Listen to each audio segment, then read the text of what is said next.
Hey everybody, this is Jim at SP500chart.com. It is Saturday, June 16th, just before noon, and we're going to look at the last week in the S&P 500. That would be the week ending June 15th, 2012.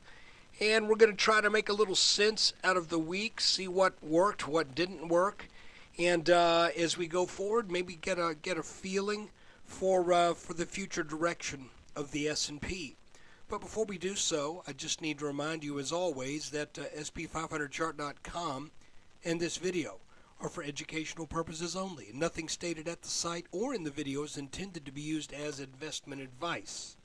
I control lines on charts, but you have to draw your own conclusions from your own research, and you need to make investment decisions that are suitable for your personal financial situation. I'm not a licensed financial professional. I'm just a regular old guy who draws lines on charts. Okay, we're going to start off looking at a 30-minute chart, and you know, if you've been following these videos, we've been looking at a potential inverted head and shoulders that has really formed where pretty much not want to say exactly where you would expect one to form, but it formed in a manner that is quite typical. And what I mean by that is often you'll have a left shoulder that develops. Here's our left shoulder right there. Okay?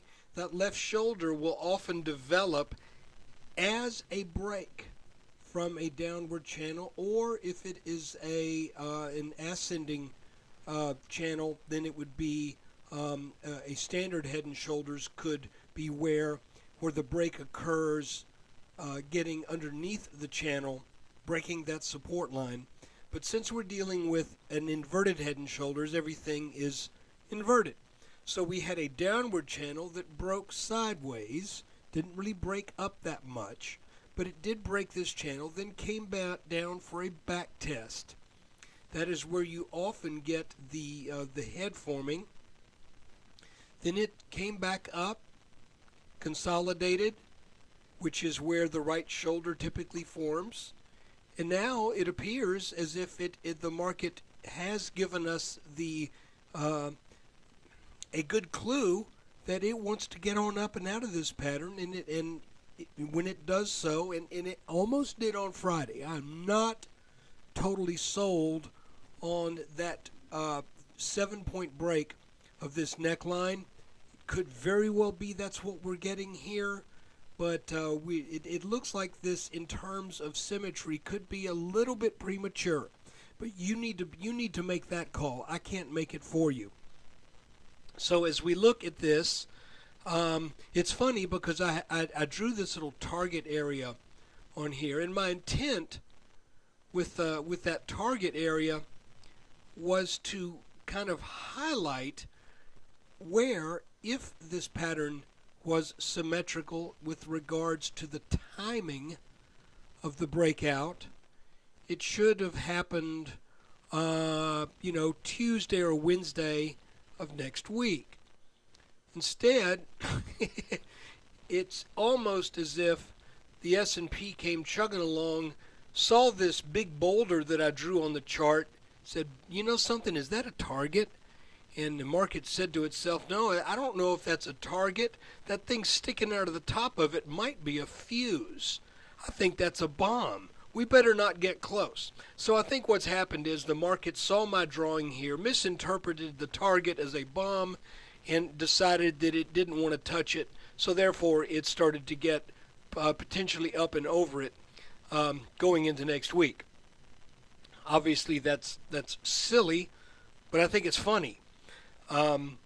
That it's like coming right on up to it. Oh, better get over that boulder or bomb or whatever it is. So as we look going forward, this little potential head and shoulders top, I think that got blown out of the water here as we were looking at this sort of a consolidation area that lasted for what, 1, 2, 3, 4, 5, 6, 7 days before the breakout on Thursday, and then more strength on Friday. Again, this market has more strength than I'm really thinking it has. So I'm being surprised a little bit by this. Now here's the deal. We got news over the weekend, and guys, I know that I've said many times, ignore the news. And when I say that, what I really mean is don't ignore the news so much as you put more faith in the chart, because we got news coming out, and news is perfectly capable of moving stock prices or indexes around. We know that's true. My point is this, is that news rarely becomes strong enough to move the indexes or a stock price significantly out of the expected boundaries that are set up by technical conditions. And it's amazing. Even though I've kind of sworn off biotech stocks, even biotech stocks that have let's say the FDA suddenly says, yeah, we're going to approve your drug, and you look at a biotech stock that's up 130% in one day. If you draw the lines on that chart, you'll see often it goes to a technical line for that 130% move, and then it puts the brakes on. So even major news stories often cannot overcome the long-term technical conditions. And I could show you a chart of one that just did that, but not now, because you're here for the S&P. So anyway, this is possibly a strong enough break to count as a breakout from this head and shoulders, but I would like to see a little bit more mustard on it. I'm not buying it until it's a full 1% over this neckline here, and it's not yet. So as we go into Monday, there will be some news coming out of Europe, and the question will be, will this news bolster the market, giving it a nice gap up potentially to keep the market from running into the bomb? Obviously the bomb that I've drawn on hey, this thing is the bomb. So is that what's going to happen, or will the news be disappointing, and will we come back down to back test some of these levels, maybe on this descending blue line right here, or maybe even deeper? I don't know. So I'm not throwing a lot at it right now. Matter of fact, I didn't do anything on Friday. I may regret that. If I do, so be it. But my feeling was this just didn't quite meet the criteria for a clear breakout. So the story for the week is simple. We were looking at going into the week, we were looking at this as being the formation of a right shoulder. So we were expecting to be range bound between roughly 1305 and 1335, 1336, which we were for all of the week until Friday, when we got up to a close 1% over the previous day, but not 1% over the neckline. That would happen at about 1350. So guys, pretty basic, pretty simple. We have what looks to be a possible breakout from an inverted head and shoulders pattern. We will know early on next week if this is a legitimate breakout, or if this needs to return and do a little bit more work so that we get a little bit more symmetrical pattern.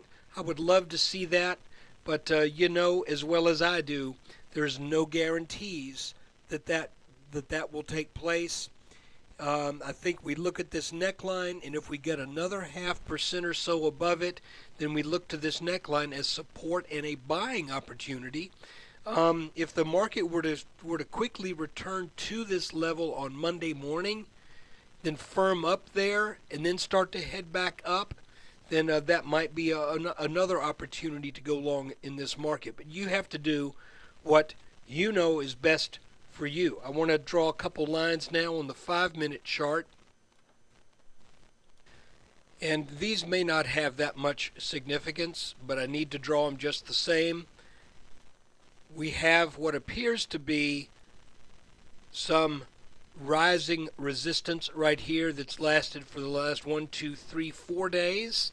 So let's see if that does serve as resistance adequate enough to send the market back down either under the neckline, in which case this would be a premature breakout, or maybe we even come back down to this neckline.